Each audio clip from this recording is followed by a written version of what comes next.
भारतीय संविधान की सीरीज को आज आगे बढ़ाते हुए हम लोग बात करेंगे संविधान सभा की। संविधान सभा एक बहुत ही महत्वपूर्ण टॉपिक है। अगर आप किसी प्रतियोगी परीक्षा की तैयारी कर रहे हैं तो यकीनन कोई ना कोई प्रश्न आप अपनी परीक्षा में देखने वाले हैं। तो आइए स्टार्ट करते हैं आज का वीडियो।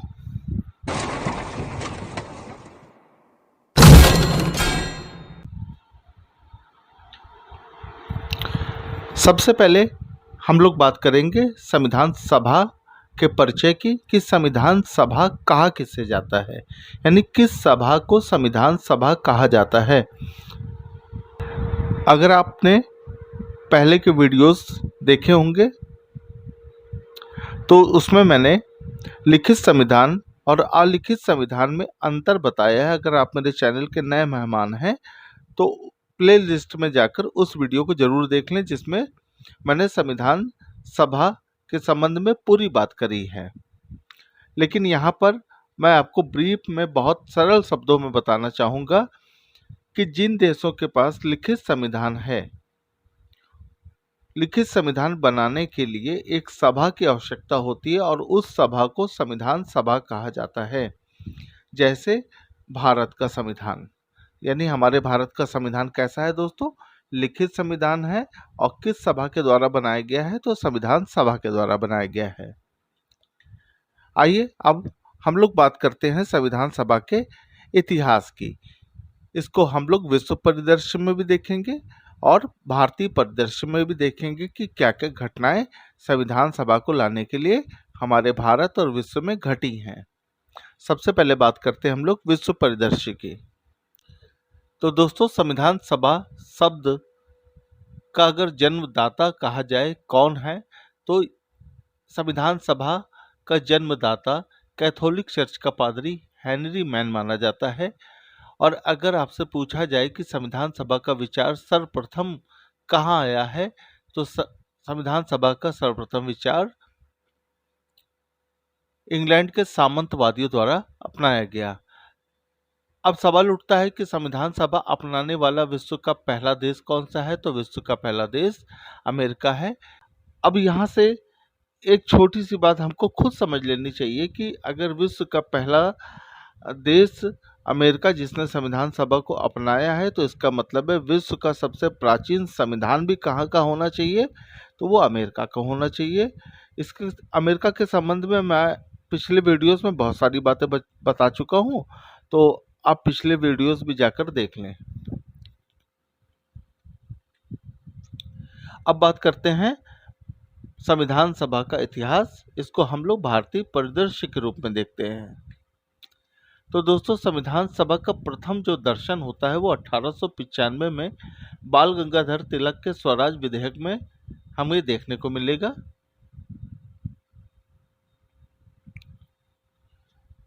अब ये स्वराज जो शब्द है ये कहाँ से आया है, इसके संबंध में आइए जानकारी ले लेते हैं। तो आपने महर्षि दयानंद सरस्वती का नाम तो सुना ही होगा। स्वराज शब्द इन्हीं की देन है और इस स्वराज शब्द का जो अर्थ है, माने हैं, वो है स्वशासन या अपना राज्य। महर्षि स्वामी दयानंद सरस्वती ने सबसे पहले 1876 में स्वराज का नारा दिया, जिसे बाद में लोकमान्य बाल गंगाधर तिलक ने आगे बढ़ाया। महर्षि दयानंद ने 1875 को गिरगांव मुंबई में आर्य समाज की स्थापना की। इनका जो सबसे प्रसिद्ध जो नारा था वो था वेदों की ओर लौटो। प्रथम जनगणना के समय स्वामी जी ने आगरा से देश के सभी आर्य समाजियों को ये निर्देश पहुंचाया था कि सब सदस्य अपना धर्म सनातन धर्म लिखवाएं। आइए लगे हाथ हम लोग लोकमान्य बाल गंगाधर तिलक के बारे में भी जान लें। इनसे संबंधित बहुत सारे प्रश्न परीक्षाओं में पूछे गए हैं। आइए सबसे पहले इनके जन्म के बारे में हम लोग जानें। तो इनका जन्म 23 जुलाई 1856 के महाराष्ट्र के रत्नागिरी जिले के गांव चिखली में हुआ था। इनका मूल नाम केशव गंगाधर तिलक था। अंग्रेजों द्वारा दिया गया नाम भारतीय अशांति का पिता, भारत का बेताज बादशाह, हिंदू राष्ट्रवाद के पिता और जनता द्वारा दिया गया नाम लोकमान्य था। और गांधी जी ने इन्हें आधुनिक भारत का निर्माता कहा। वहीं जवाहरलाल नेहरू ने इन्हें भारतीय क्रांति का जनक कहा। ये दो अखबार निकालते थे। एक अखबार था हिंदी केसरी,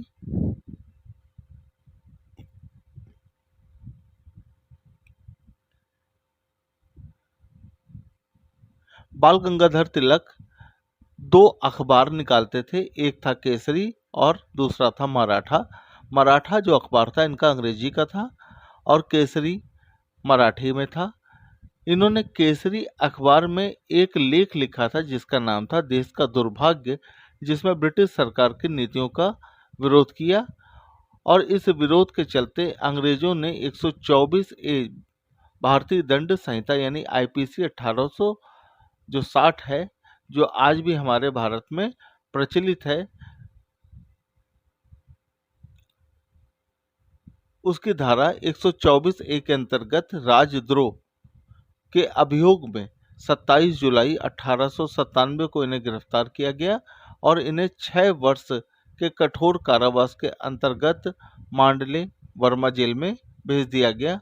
और इस जेल में इन्होंने गीता रहस्य नाम की एक पुस्तक लिखी थी। गीता रहस्य पुस्तक कई बार पेपर में पूछी गई है। अब बात करी जाए कि इनका संबंध किस दल से था, तो इनका संबंध दोस्तों गरम दल से था।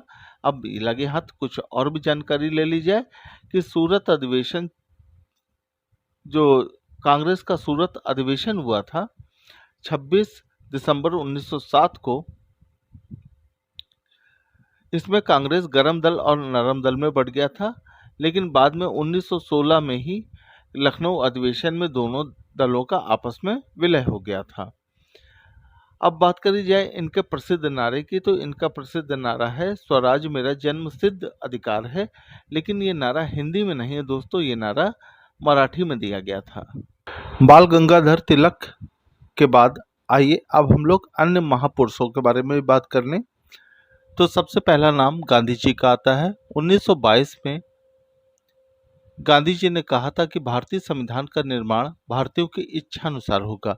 ये स्टेटमेंट जितने भी मैं बताने की कोशिश कर रहा हूँ आपको, ये स्टेटमेंट आप जरूर याद रखिएगा। कई बार परीक्षाओं में स्टेटमेंट पूछ लिया जाता है कि ये स्टेटमेंट किसका है, और आपको मैच कराने के लिए हो सकता है या विकल्प में से कोई छांटने के लिए प्रश्न हो सकता है। और 1939 में इन्होंने अपने अखबार या पत्रिका हरिजन में कहा था कि सांप्रदायिक एवं अन्य समस्याओं का एकमात्र न्याय संगत समाधान भारतीय संविधान सभा है। 1924 में मोतीलाल नेहरू ने ब्रिटिश सरकार के सामने संविधान सभा की मांग को रखा था। अगला नाम जो आता है वो है मानवेंद्र नाथ राय का। औपचारिक रूप से संविधान सभा के विचार का प्रतिपादन सबसे पहले मानवेंद्र नाथ राय ने किया था। इनके विषय में कुछ विशेष जानकारी है जो आपको रखनी चाहिए, जो आपकी परीक्षा के लिए उपयोगी हो सकती है। इनका मूल नाम नरेंद्र नाथ भट्टाचार्य था और मैक्सिको और भारत के ही कम्युनिस्ट पार्टियों के संस्थापक हैं। यानी दोनों जगह मैक्सिको और भारत में कम्युनिस्ट पार्टी का जनक अगर किसी को कहा जाता है तो वह है मानवेंद्र नाथ राय, जिनका मूल नाम क्या मैंने बताया आपको, नरेंद्र नाथ भट्टाचार्य। आइए लाहौर अधिवेशन की बात कर लेते हैं। कांग्रेस का 45वां अधिवेशन 1929 में लाहौर में हुआ। इसकी खास बात यह है कि जो हमारा भारतीय संविधान था वो 26 जनवरी 1950 को लागू किया गया। इसका सबसे बड़ा कारण आज हमको इसमें समझ आ जाएगा। 19 दिसंबर 1929 को भारतीय राष्ट्रीय कांग्रेस ने पूर्ण स्वराज की घोषणा करी। इस अधिवेशन की जो तिथि रखी गई थी वो 31 दिसंबर 1929 रखी गई थी। और अधिवेशन का जो स्थान था वो लाहौर था और इसके जो अधिवेशन के अध्यक्ष थे वो जवाहरलाल नेहरू थे। अब इसमें कौन कौन सी कार्रवाइयाँ करी गई, तो 31 दिसंबर 1929 की अर्धरात्रि को इनकलाब जिंदाबाद के नारों के बीच रावी नदी के तट पर भारतीय स्वतंत्रता का प्रतीक तिरंगा झंडा फहराया गया और 26 जनवरी 1930 को पूरे भारत में सभाएं की गई और शपथ ली गई कि जब भी संविधान बना तो संविधान को 26 जनवरी को ही लागू किया जाएगा। तो ये तो था इसका मुख्य कारण कि भारतीय संविधान को 26 जनवरी उन को ही क्यों लागू किया गया है। अब बात कर लेते हैं दोस्तों फैजपुर अधिवेशन की। बहुत महत्वपूर्ण ये अधिवेशन था, इससे संबंधित हमारी परीक्षा में बहुत सारे कई बार प्रश्न भी पूछे गए हैं। तो कांग्रेस का 50वां कांग्रेस अधिवेशन 1937 को हुआ और ये स्थान था फैजपुर, जो बंगाल का एक छोटा सा गांव था। सवाल जो अब तक पूछा गया है कि कांग्रेस का उस अधिवेशन को बताइए जो किसी छोटे से गांव में मनाया गया, तो वो दोस्तों कौन सा था? फैजपुर अधिवेशन। इसके भी अध्यक्ष कौन थे दोस्तों? जवाहरलाल नेहरू। और इस अधिवेशन में जो प्रस्ताव रखे गए, पहली बार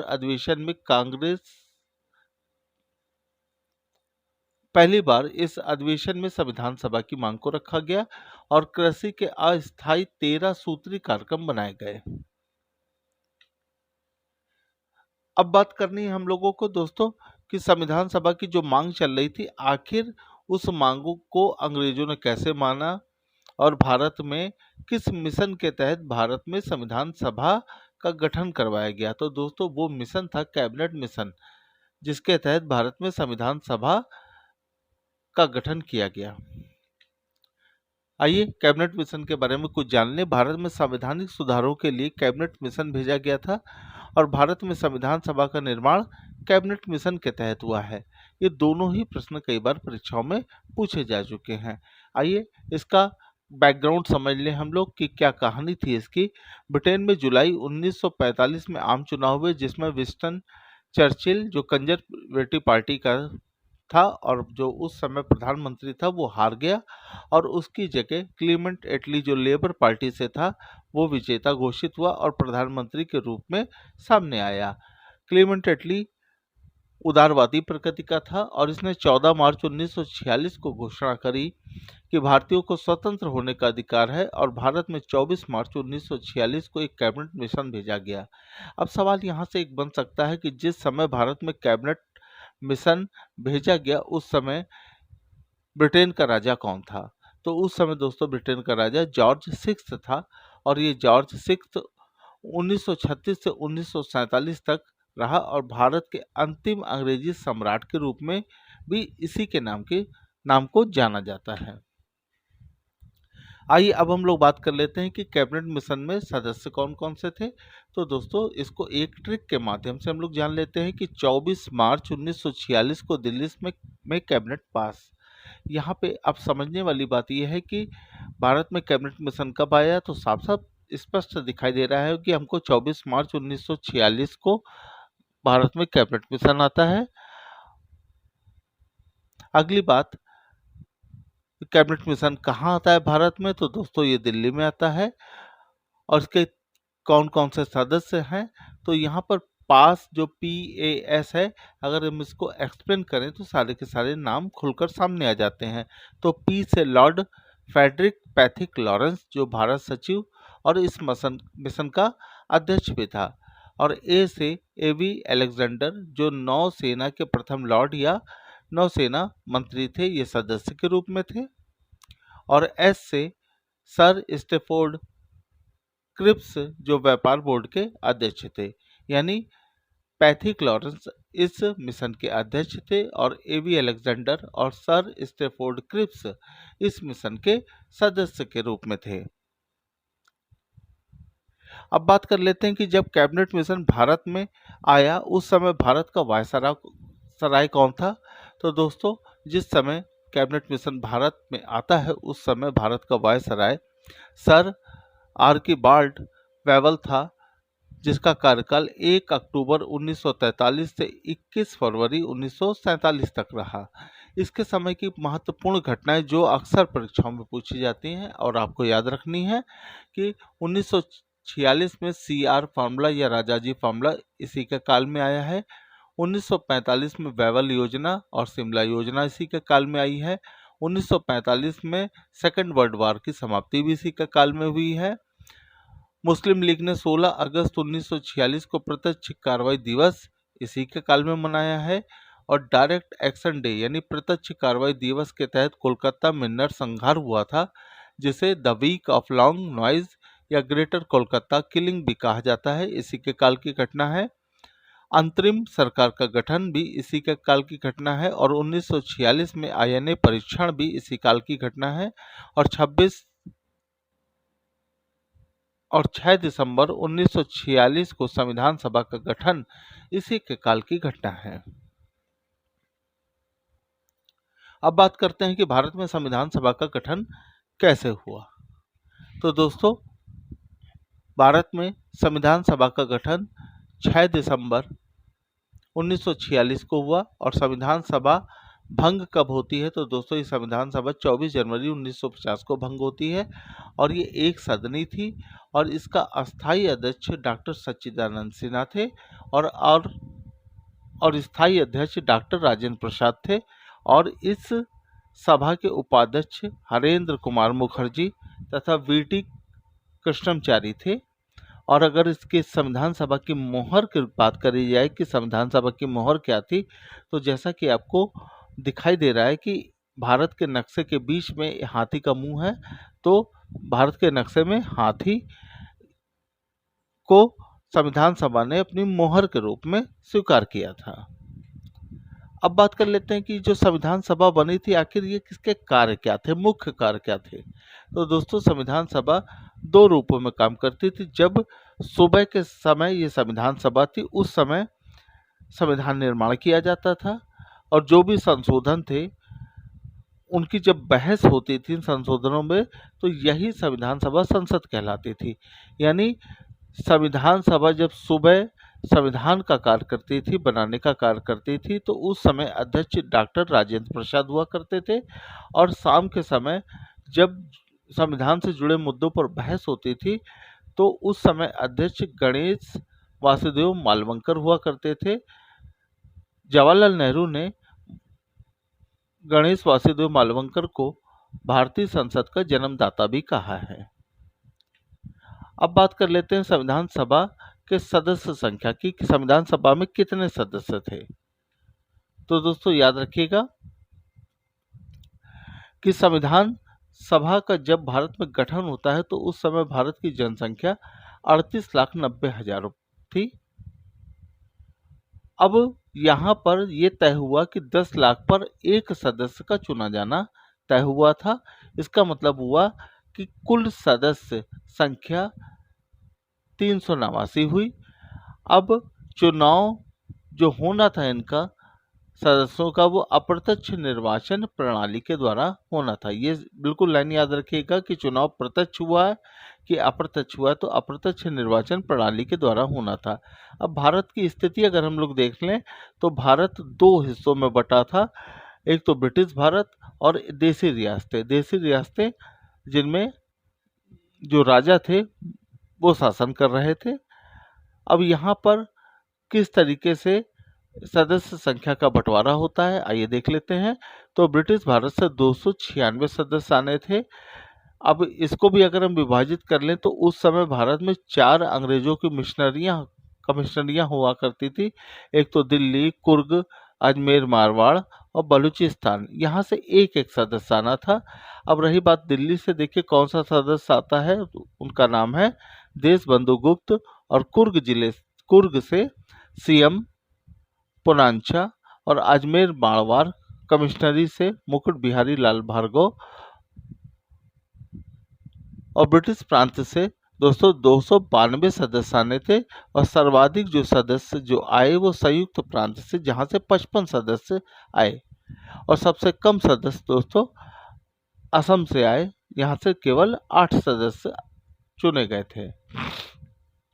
अब देसी रियासतों के बारे में बात करें तो यहाँ से 93 सदस्य आने थे और ये जो देसी राजा थे इनके द्वारा मनोनीत किए जाने थे। लेकिन हैदराबाद रियासत ने संविधान सभा में भाग नहीं लिया? कई बार ये सवाल पूछा गया है, याद रखिएगा आप लोग। मैसूर रियासत से सबसे ज्यादा सदस्य 7 लोग मनोनीत हुए थे और राजाओं से बातचीत के लिए कि वो संविधान सभा में भाग लें, इसके लिए देशी रियासत समिति और समझौता समिति बनाई गई थी।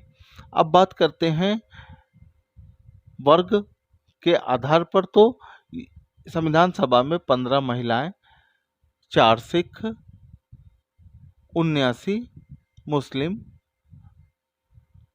26 अनुसूचित जाति, 33 अनुसूचित जनजाति के लोगों ने भाग लिया था। 1947 में पुनर्गठित संविधान सभा में प्रांतीय प्रतिनिधि जो थे वो कितने रह गए थे? 229 लोग रह गए थे। यानी जब भारत और पाकिस्तान का बंटवारा हो गया तो कई प्रांत पाकिस्तान चले गए, जिसके परिणाम स्वरूप भारतीय संविधान सभा में केवल 229 लोग रह गए थे जो प्रांतीय थे। अब बात करते हैं कि ये सवाल जो दिखाई दे रहा है आपको कि गांधी, जिन्ना और BN राव यानी बेनेगल नरसिंह राव क्या संविधान सभा के सदस्य थे या नहीं थे, तो दोस्तों याद रखिएगा ये प्रश्न बहुत ही महत्वपूर्ण है कि गांधी, जिन्ना और BN राव संविधान सभा के सदस्य नहीं थे। अब बात कर लेते हैं संविधान सभा के बैठकों की। तो संविधान सभा की जो पहली बैठक होती है वो होती है 9 दिसंबर 1946 को 11 बजे सुबेरे, और ये स्थान था संसद का केंद्रीय कक्ष, और सभा का जो संबोधन हुआ वो जीवट राम भगवान दास कृपलानी ने किया, और इन्होंने ही संबोधित किया कि अध्यक्ष के रूप में डॉक्टर सच्चिदानंद सिन्हा को लिया जाना चाहिए, क्योंकि ये संविधान सभा के सबसे वयोवृद्ध और बीमार व्यक्ति थे, और ये इनके आदर में ये बात कही गई थी कि इनको अध्यक्ष के रूप में बनाया जाए। इसीलिए संविधान सभा के सदस्यों ने, जितने भी सदस्य, सभी ने ये सम्मान रखते हुए इनको अस्थाई सदस्य के रूप में नियुक्त किया। और बल्कि आप देखेंगे कि जो अगली बैठक हो रही है वो 11 दिसंबर 1946 को होती है, संविधान सभा की दूसरी बैठक। वजह इसकी ये रही कि डॉक्टर सच्चिदानंद सिन्हा 2 दिन में ही इनका स्वर्गवास हो गया था, और उपाध्यक्ष के रूप में हरेंद्र कुमार मुखर्जी तथा वंगल तिरु वेंकटाचारी का चुनाव किया गया था। और अब बात करते हैं कि पहली बैठक में सदस्य संख्या कितनी थी। तो दोस्तों पहली बैठक में संविधान सभा के सदस्यों की जो संख्या थी वो 208 थी, और 9 महिलाओं ने भाग लिया था, लेकिन मुस्लिम लीग के 73 सदस्यों ने भाग नहीं लिया था। मुस्लिम लीग के भाग न लेने के कारण इंग्लैंड के पूर्व प्रधानमंत्री विंस्टन चर्चिल का एक स्टेटमेंट कई बार पेपर में पूछा गया है। वो स्टेटमेंट था कि ये एक ऐसा विवाह है जिसकी दुल्हन गायब है। तो कई बार ये स्टेटमेंट पूछा गया, इसको भी आप याद रखिएगा। आइए अब दूसरी बैठक के बारे में बात करते हैं। तो संविधान सभा की दूसरी बैठक 11 दिसंबर 1946 को होती है, और डॉक्टर सच्चिदानंद सिन्हा जो कि अस्थायी अध्यक्ष थे, इनकी 11 दिसंबर 1946 को मृत्यु हो जाती, जिसके परिणाम स्वरूप दूसरी बैठक होती है। अब इस बैठक का जो स्थान है वो संसद का केंद्रीय कक्ष ही है, और अध्यक्ष के रूप में डॉक्टर राजेंद्र प्रसाद को स्थायी सदस्य के अध्यक्ष के रूप में चुना गया, और इसी बैठक में संवैधानिक सलाहकार की नियुक्ति हुई, और वो नाम जो सुझाया गया वो नाम था बेनेगल नरसिंह राव यानी BN राव। आइए अब तीसरी बैठक के बारे में बात कर ले। तो तीसरी बैठक 13 दिसंबर 1946 को हुई, और इस बैठक में जवाहरलाल नेहरू ने उद्देश्य प्रस्ताव प्रस्तुत किया, लेकिन मुस्लिम लीग के शामिल न होने के कारण उद्देश्य प्रस्ताव स्वीकृत नहीं हो पाया। लेकिन यही उद्देश्य प्रस्ताव 22 जनवरी 1947 को संविधान की प्रस्तावना के रूप में स्वीकार किया गया। कुछ तिथियां हैं जिन्हें आपको याद रखनी है। संविधान सभा की खास तिथियां हैं कि 26 नवंबर 1949 को संविधान को आंशिक रूप से लागू किया गया या अंगीकृत किया गया है, अपमार्जित किया गया, कई सारे शब्द पूछे जाते हैं। जो शब्द मैं बोल रहा हूँ इनको आप नोट्स बनाते समय जरूर से जरूर लिख लीजिए कि अंगीकृत या अपमार्जित किया जाना ये क्या है, संविधान को आंशिक रूप से लागू किया जाना। इस दिन 15 अनुच्छेद लागू करे गए, यानी जब आंशिक रूप से संविधान लागू होता है तो कितने अनुच्छेद लागू करे गए हैं, 15 अनुच्छेद। लेकिन इन 15 अनुच्छेदों का जो वर्णन है वो अनुच्छेद 394 में है। अब अगर इस ढंग से देखें हम लोग तो कुल अनुच्छेद कितने लागू होते हैं, 15 ये और अनुच्छेद 394 यानी कुल 16 अनुच्छेद लागू होते हैं। सवाल बहुत पेचीदा हो सकता है आपके पेपर में, तो थोड़ा सा भाषा शैली पे उसको देखते रहिएगा। अब ये जो 26 नवंबर 1949 का जो ये दिन है, तो 26 नवंबर का जो ये दिन है इसको विधि दिवस के रूप में मनाया जाता है। और ये जो सलाह दी थी ये राजस्थान के विधिवेत्ता लक्ष्मी मल सिंघवी ने सलाह दी थी कि इस दिन को विधि दिवस के रूप में मनाया जाना चाहिए। लेकिन वर्तमान में प्रधानमंत्री नरेंद्र मोदी के द्वारा 2015 से इसे संविधान दिवस के रूप में मनाने की घोषणा की गई है। आइए संविधान सभा की अंतिम बैठक की बात कर लेते हैं। तो अंतिम बैठक 24 जनवरी 1950 को होती है। इस बैठक के बाद संविधान सभा भंग कर दी गई और भारत के अंतरिम राष्ट्रपति डॉक्टर राजेंद्र प्रसाद का चुनाव हुआ। संविधान सभा की 3 प्रतियों में 284 सदस्यों ने हस्ताक्षर किए। तो ये भी दिन और ये तारीख आपको याद रखनी है। आइए लगे हाथ हम लोग भारत के अंतरिम राष्ट्रपति और भारत के पहले राष्ट्रपति के बारे में भी चर्चा कर लें। तो 24 जनवरी 1950 से 26 जनवरी 1950 तक भारत के अंतरिम राष्ट्रपति के रूप में डॉक्टर राजेंद्र प्रसाद ने काम किया है। और अंतरिम राष्ट्रपति का उल्लेख अनुच्छेद 380 में है। यह अनुच्छेद मात्र 2 दिन के लिए था, बाद में इसे भंग कर दिया गया था। 26 जनवरी 1950 को अंतरिम राष्ट्रपति का उल्लेख करने वाला अनुच्छेद समाप्त होता है, ये मैं आपको बता ही चुका हूँ। अच्छा, इन 2 दिनों में डॉक्टर राजेंद्र प्रसाद ने किस कानून का पालन किया है या अनुपालन किया है, तो वो कानून था दोस्तों भारत शासन अधिनियम 1935। अंतरिम का अर्थ आपको बेहतर तरीके से समझ आ गया होगा कि जब हमारा कानून खुद करना हो और हमें दूसरे के कानून के अंतर्गत काम करना पड़े तो ऐसी सरकार को अंतरिम सरकार कहा जाता है। और जो पद होंगे वो उन्हें अंतरिम कहा जाएगा, जैसे अंतरिम राष्ट्रपति या अंतरिम सरकार, इस तरीके के शब्द को सुनने में को मिलते होंगे। अब बात कर लेते हैं कि डॉक्टर राजेंद्र प्रसाद को बिहार का गांधी भी कहा जाता था और महात्मा गांधी इन्हें अजात शत्रु कहा करते थे। अजात शत्रु का मतलब दोस्तों ये है कि जिस पर कोई शत्रु विजय न पा सके। जैसा मैंने पहले बताया आपको कि 24 जनवरी 1950 को 284 लोगों ने संविधान की 3 जो मूल प्रतियां हैं उस पर हस्ताक्षर किए। अब कुछ खास बातें अब जान लें कि पहला हस्ताक्षर जो पहला हस्ताक्षर है वो जवाहरलाल नेहरू का है और अंतिम हस्ताक्षर डॉक्टर राजेंद्र प्रसाद का है। अब अंतिम इनका हस्ताक्षर क्यों है, क्योंकि ये उस समय सभा में आने में लेट हो गए थे, जिसकी वजह से पहला हस्ताक्षर जवाहरलाल नेहरू का हो गया। और इनके हस्ताक्षर को दिखाने के लिए तिरछा करवाया गया है कि हस्ताक्षर इनका डॉक्टर राजेंद्र प्रसाद का हस्ताक्षर जो है वो तिरछा कराया गया है। उर्दू में हस्ताक्षर करने वाले मौलाना अबुल कलाम हैं और राजस्थान से हस्ताक्षर करने वाले व्यक्ति मास्टर बलवंत सिंह मेहता थे। अब बात कर लेते हैं कि कुल 15 महिलाओं में से केवल 8 महिलाओं ने ही मूल प्रति में हस्ताक्षर किए हैं और पहला हस्ताक्षर सरोजिनी नायडू का है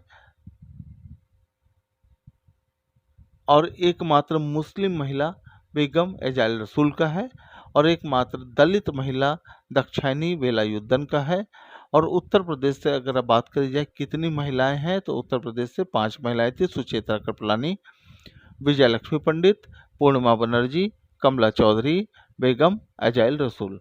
तो ये आपको तथ्य याद रखने हैं। तो उम्मीद करते हैं कि आपको ये वीडियो पसंद आया होगा, आपकी परीक्षा के दृष्टिकोण से भी और ज्ञान वर्धन के आधार से भी ये वीडियो आपको पसंद आया होगा। अगर आपको दोस्तों ये वीडियो पसंद आया है तो आप इस वीडियो को लाइक करें, शेयर करें, और अगर आप इस चैनल के नए मेहमान हैं तो चैनल को सब्सक्राइब करना ना भूलें, और ऐसे ही बेहतरीन वीडियो पाने के लिए बेल आइकन दबाना ना भूलें, ताकि मेरे जितने भी लेटेस्ट वीडियो हैं उनका नोटिफिकेशन आप तक तुरंत पहुंच जाए।